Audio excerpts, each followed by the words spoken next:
Halos 3 dekada nang nasa showbiz ang aktres na si Dolly de Leon. Pero last year lang nang naging headline ang kanyang pangalan hindi lang sa Pilipinas, kundi sa buong mundo. Scene stealing, long overdue. Yan ang ilan sa mga papuring natanggap niya sa pagganap bilang isang cruise ship OFW sa pelikulang Triangle of Sadness, ang Palme d'Or winner sa Cannes Film Festival noong 2022. Pero hindi niya raw inakala na magiging big break niya yun noon.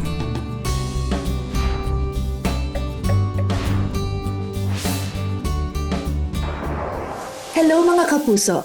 Ako si Dr. Ana Tuazon, ang inyong kakwentuhan na psychologist sa Share Ko Lang.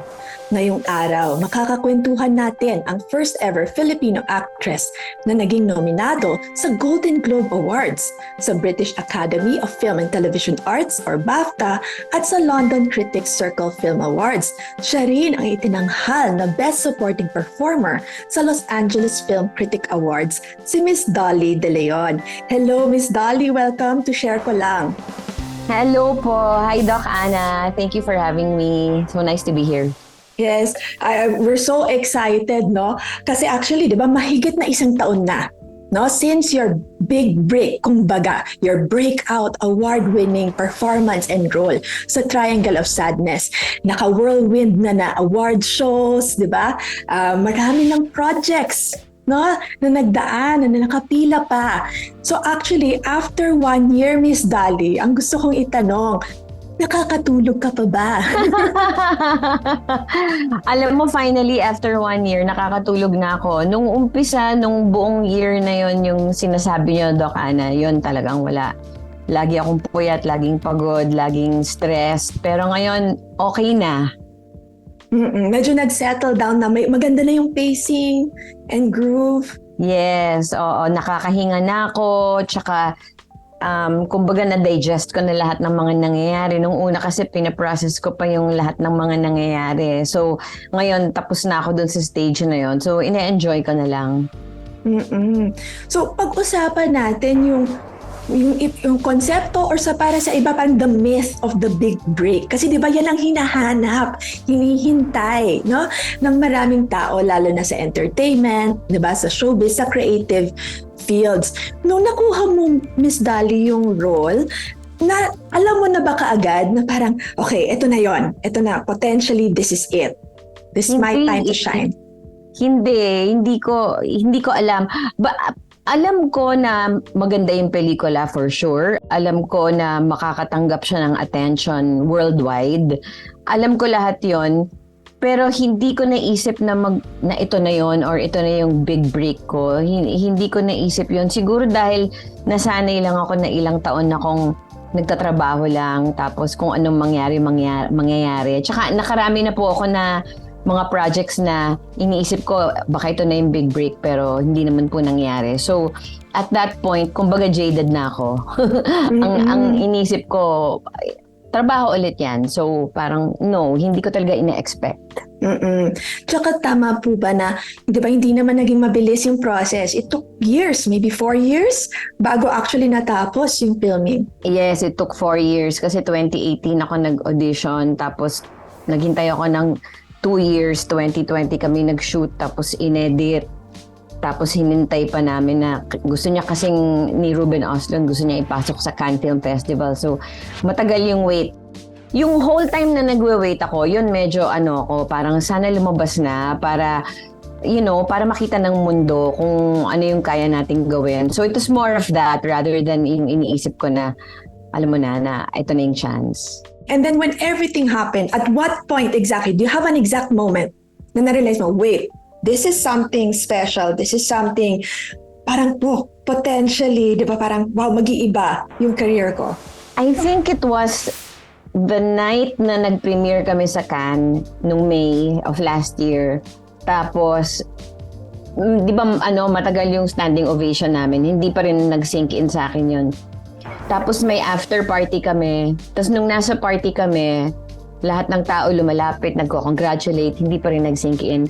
It was after the party, nung paglabas ko ng party, tinext ako ng friend ko na, uy, may review ka from Guy Lodge tungkol dun sa Triangle of Sadness. Guy Lodge, he's a reputable film critic sa Amerika. That's when I started to think na, oh my gosh, ang laki pala nito. Mm-mm.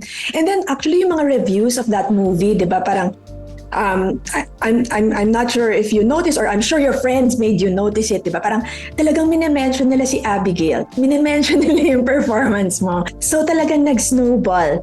Nag-snowball na ba siya? Parang okay, eto na 'yon. Siguro as time progressed, parang lalo na nung bandang December na of last year na I was really getting to go around and meet people na pinanood yung film and talking to people nung nasa Amerika ako. Yun, medyo papunta na doon, pero hindi pa rin.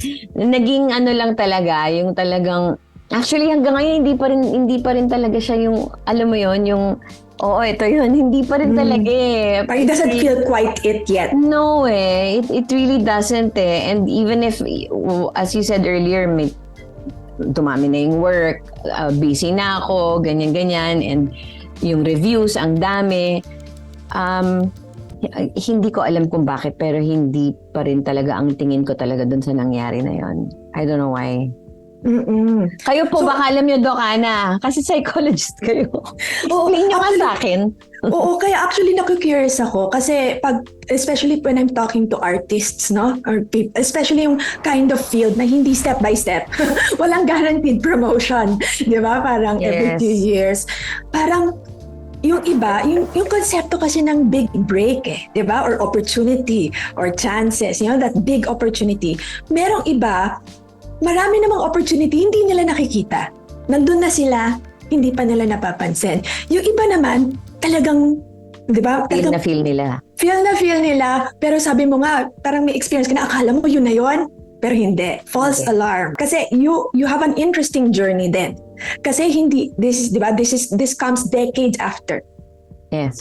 An acting career. And I think, as a psychologist, in a way, it's a healthier transition. I think kung bagong, di ba, if it's your first ever film, first ever project, nakita na natin yan tapos napakalaki. And then some can't get past, no? That first thing. So what has your relationship been with, ang tawag ko, the big break, we can call it opportunity, chance? I think that it's really so many years of working, 3 decades of working. Nagkataon lang na itong pelikulang to na nakatanggap siya ng recognition overseas.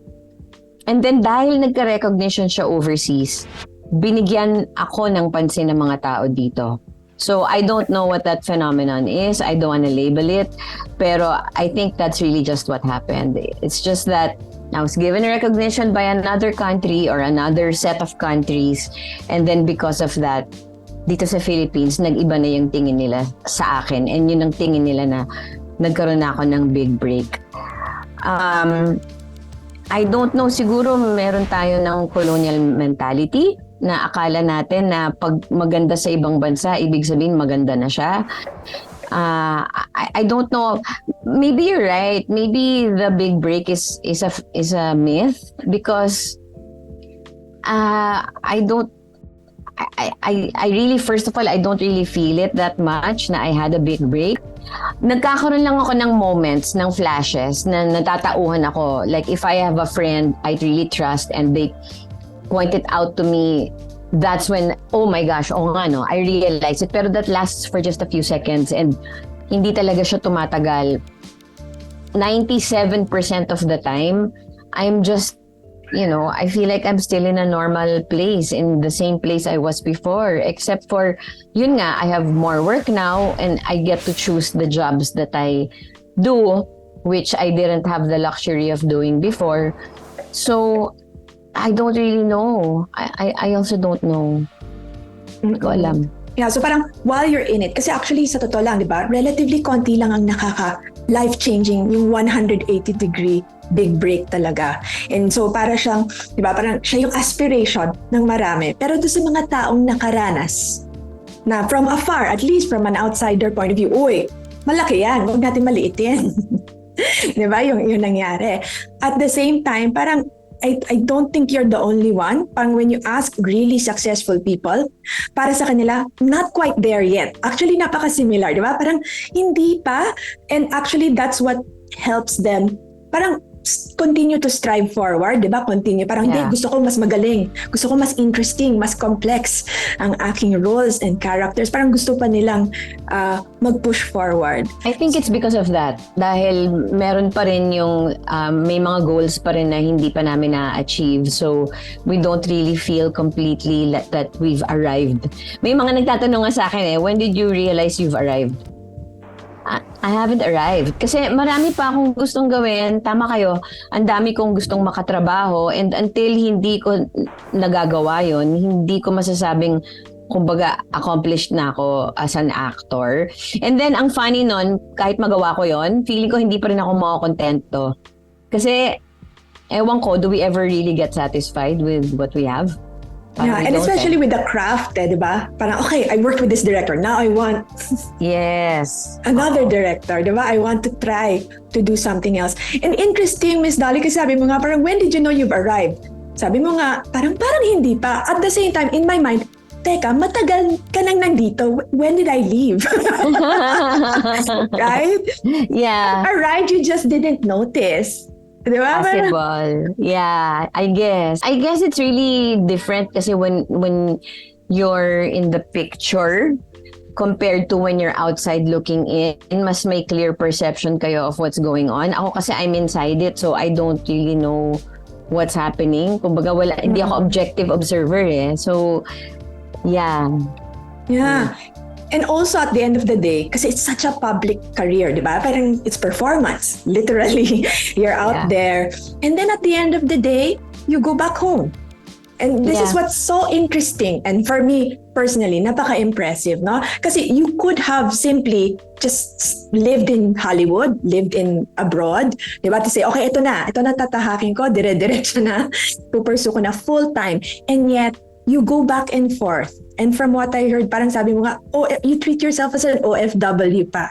Di ba? Parang you work abroad and then you go home. I think so. I really feel like I'm an OFW, especially with the next project I'm gonna do na hindi ko alam kung matutuloy. 6 months ako mawawala.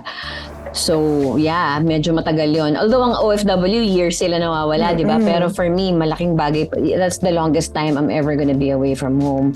So, yeah, mas gusto ko talaga dito tumira Ewan ko, hindi ko alam kung bakit. Siguro dahil yung comfort level ko nandito. Siguro dahil mura lang ang bilihin dito. Kabisado ko, how the country works. Pero siguro, who knows, maybe I might change my mind. Malay mo, di ba, baka bukas magbago isip ko, gusto ko nang tumira sa ibang bansa. You never know That's why it's also not good to magsalita ng tapos kasi hindi natin alam kung anong gusto natin until the day comes Yeah. And at the same time, kasi I've heard you say a big part, no? Why you go home? Kasi you have children. Diba? Parang you want to make sure medyo hindi mo sila masyadong i-uproot. And in a way, parang that's very grounding. Diba? Parang it sounds like your family, your home life really grounds you. Kasi kahit gano'n ka whirlwind, kahit ano pang mga sasabihin ng mga tao na compliments, no? And binibuild up ka. At the end of the day, you go home. And you're human. True. That's true. And siguro kung wala akong mga anak, baka posibleng umalis na ako matagal na. It's possible kasi it's easy Kung ako lang mag-isa iisipin ko But because I have them, and they it's true po, Doc Ana, they ground me talaga so much. Like minsan sa bahay, nagjo-joke around kami na, kasi yung biggest joke tungkol dito sa lahat ng to, yung first Filipina, di ba? Dahil parang, nakakatawa kasi yung phrase na yun parang ibig sabihin ko yung kauna-unahang Pilipina sa buong mundo na pinanganak, parang si Eva.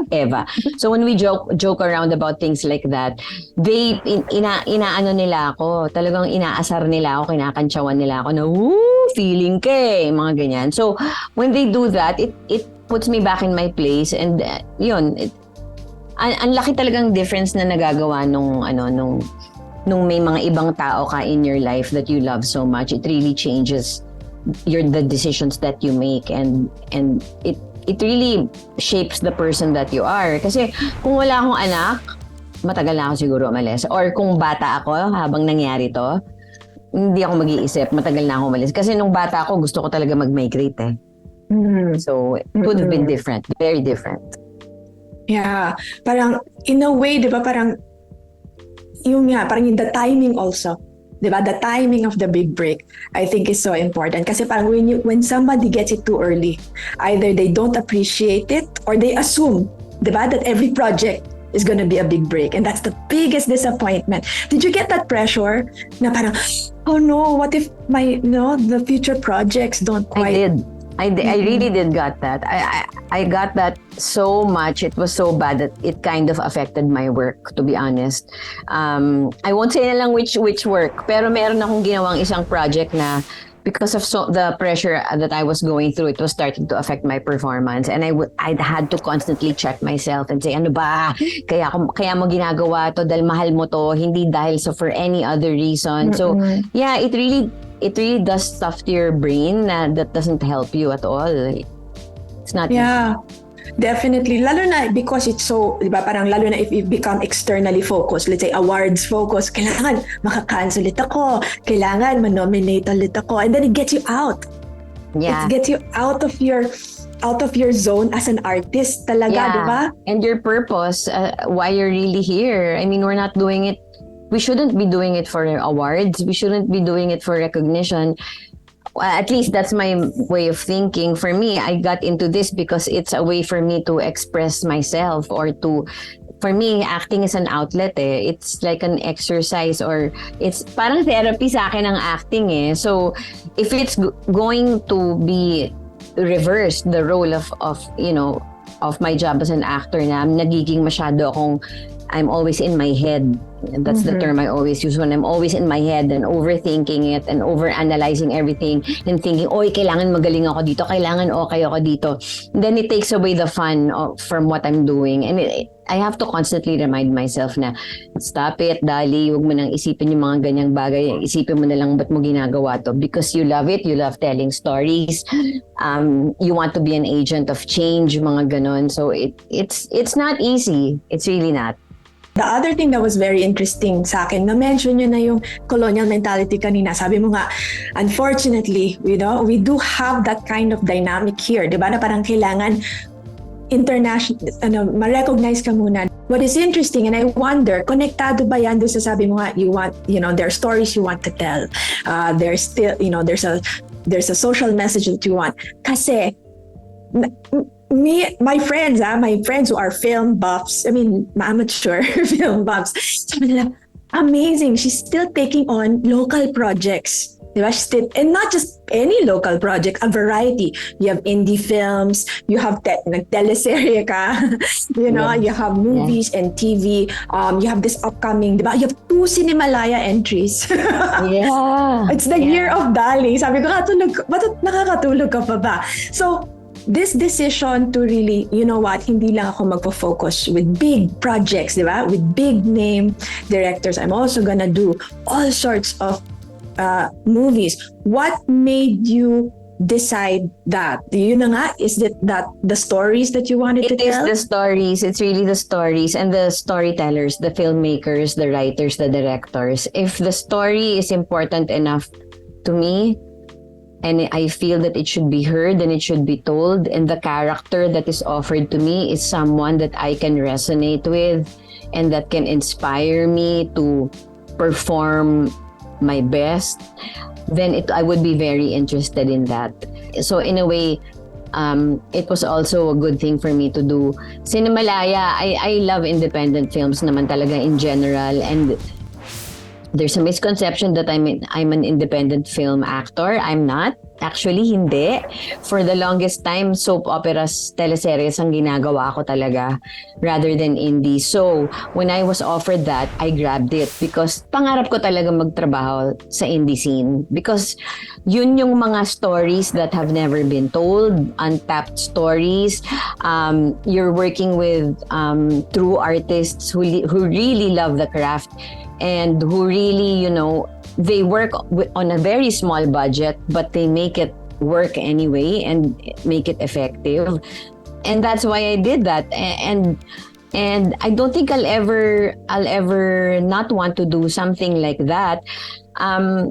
if ever lang ang gusto ko mangyari sana is yung working condition, sana magbago na yon para mas lalo akong ganahan magtrabaho dito. Kasi nako-compare ko eh. So, alam kong people will think na, ay, ano ba yan, nagtrabaho lang siya sa ibang bansa, eh, ganyan na siya mag-isip. I can't help it. Of course, I will compare. Eh, ikaw ba pag kumain ka sa isang restaurant tapos kumain ka sa kabilang restaurant, hindi mo i-compare yung pagkain nila. Siyempre, i-compare mo. And I think that's also what makes, the industry better is when we notice and take note of best practices on how to make things better. So, hopefully, that's the goal ultimately. I would really love for the film industry to improve. Ultimately, actually, what you made of it. Kasi it's not something you just passively receive. These No. breaks. Yeah. Even your roles, di ba? Parang your roles, kahit, di ba, parang hanggang ngayon nga, I'm amazed, di ba? Parang, okay, supporting pa rin. Right, exactly. That's exactly it talaga. And there's also this misconception rin na you're successful only if you play lead roles. And it's nice to play lead roles. Of course it is. But sometimes, the lead role is not suitable to how you are physically. Kasi acting is casting. Kumbaga, casting is very important in the process of filmmaking. Eh. So it's really all about the kind of characters that I've chosen to play. And so far, I'm very happy with the choices I've made. I'm very happy na ginawa ko tong mga trabahong to, and they've all been learning experiences for me. What helps you anchor yourself na parang, teka, as much as I want to be the celebrity, Dolly de Leon, and the first and the record breaker, the eve of cinema. I think, Doc Ana, I think it's really because I've never really wanted to be a celebrity. Until now, I don't really want to be a celebrity. It's not in my bucket list talaga. And I have a long bucket list. Pero it's not there eh. Kasi for me, that's another myth. The celebrity is a myth. Because we're creating an idealized person and who we label. And we make assumptions about them without even really knowing them personally. So when you make someone or label someone a celebrity, you're already putting forward unrealistic expectations of that person. And it's so unfair, not just to that person, but also to yourself. Kasi lalo na kung bata ka, iisipin mo na, ay, ang dali palang ma-achieve niyan, kaya ko yan gawin. Kunyari, ang ganda ng skin niya, she's perfect skin, kaya ko rin yun. Ang payat niya, it's so easy to achieve. Yung mga ganon, because of the celebrity status, which is not, I don't think it's realistic, and I don't really think we should be putting people in a pedestal and seeing, labeling people as celebrities. Kasi what does that even mean when you're a celebrity? Yung mga ganon, and that they don't make mistakes, and then when they do, they get shut down and they get canceled, and it's so unfair. Kasi at the end of the day, we're all human beings. We all make mistakes. We make poor judgments, and ganun lang dapat ang turing natin sa isa't isa. Tao. Yeah. Kasi celebrity, you can say it's a persona. Ultimately, it's an illusion, di ba? It's an image that you want to portray. And sometimes intentionally, di ba? It's performative. And at the end of the day, sabi mo nga, yung tao, yung humanity. Right. Yeah. Yes. Now, Miss Dolly, last question, no? For the others who are facing a potential big break or looking, di ba, parang talagang kailan pa ba kung magkaka-big break, or maybe they're in it and they're scared and terrified. What can you tell them having lived it? I think what's really most important is nurturing all the relationships that you have around you. Not just with your family and your close friends, but the new people you meet along the way. Ako talaga kasi I'm a firm believer in building relationships, because it sounds cliche, but no man is an island. We all need each other. We can't live alone without anyone else's help. We need a support system. We need a community we can rely on. So it's really just focusing on the relationships. If you're terrified, then that's normal if you're terrified, but then just go back to your basic human vulnerability and connect with people you trust and just maintain and build relationships along the way. Kasi yun naman talagang importante. Pwedeng mawala lahat ng bagay eh. Pwedeng mawala ang career, pwedeng mawala ang material possessions, but the relationships that you nurture and you build, that can last you a lifetime, and that is more valuable than any kind of social status or any kind of recognition you may receive. Thank you so much, Miss Dolly de Leon. Nako, Thank you, Doc Ana. I am so honored, and thank you, and good luck. Thank you for giving this interview a new twist. I loved it. So we're talking about it from a different angle, not the usual, topic. Thank you. Kung may gusto kayong pag-usapan, mag-iwan lang ng comment below or email us at sharekolang@gmanews.tv. We're also streaming on Spotify, Apple Podcasts, and Google Podcasts. Thanks for tuning in.